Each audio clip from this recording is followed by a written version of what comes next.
কিন্তু আজকে যাদেরকে নিয়ে আলোচনা হচ্ছে আমার দুঃখ লাগে এদের সম্পর্কে আলোচনা করতে। এরা কথায় যা বলে কাজের সাথে কোনো মিল নাই। এরা বলে আল্লাহর আইন চাই, সৎ লোকের শাসন চাই, সম্পূর্ণ ভাওতা, সম্পূর্ণ মিথ্যা একটি কথা। আল্লাহ পাক কোরআনের কোন জায়গায় বলেছেন আজকে জামাত ইসলামের যে লোকেরা বিভিন্ন কর্মসংস্থায় চাকরি করে, মাদ্রাসায় চাকরি করে, কলেজে চাকরি করে, আমি দায়িত্ব নিয়ে বলছি, বা বিভিন্ন জায়গায় ইউনিয়ন পরিষদ পৌরসভায় চাকরি করে, তারা কি আল্লাহর আইন অনুযায়ী তারা চলে? তারা সকাল থেকে বিকাল পর্যন্ত যে তাদের অফিসের কাজ ডিউটি থাকার কথা, আপনি দেখবেন অধিকাংশ মাদ্রাসায় কলেজে যারা শিক্ষকতা করে হাজিরা দিয়ে বাড়ি চলে যায়, থাকে না। আজকে বাংলাদেশে তারা বলে যে আল কোরআনের আলো ঘরে ঘরে জ্বালো,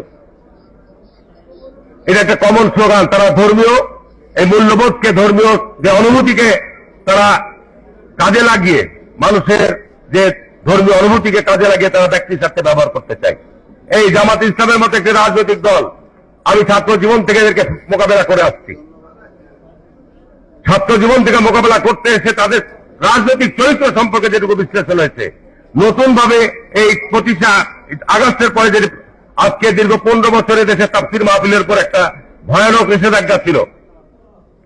এখন তাফসীর মাহফিল করতে গিয়ে দেলোয়ার হোসেন সাইদের পুত্র পর্যন্ত চাঁপাইনবাবগঞ্জে গিয়েছে, জামাতের আমির পর্যন্ত গিয়েছে।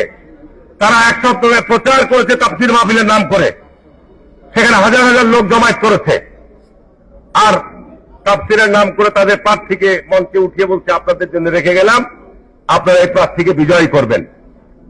কোরআনের কোন আয়াতের মধ্যে, হাদিসের কোথায় বর্ণিত রয়েছে?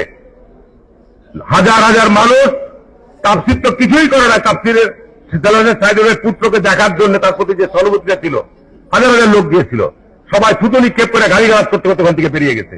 বলছে আমরা তো তাফসীর শুনতে এসেছি, তাকে তোমরা ভোটে প্রার্থী দেওয়া, তার জন্য তো আমরা এখানে আসি নাই।